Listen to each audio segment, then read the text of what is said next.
一间伫咧台中丰原的工厂，今仔日半暝晚3点起火烧。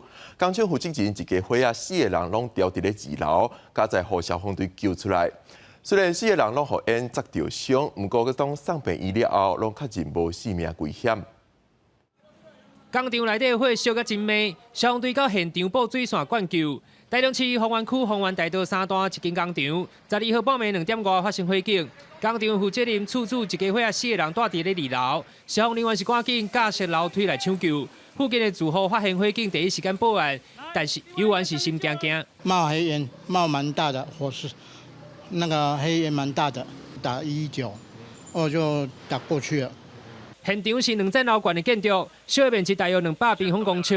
消防队派出20车41个人到现场，火势伫咧3点45分爆发。厝主阿某甲一对后生查某囝拢去顺利救出来，但是拢有吸入性的割伤。厝主甲查某囝救出来时阵意识不清，4个人拢去送去病院救治。二楼有民众在房间里面透着铁窗来待救，来呼救。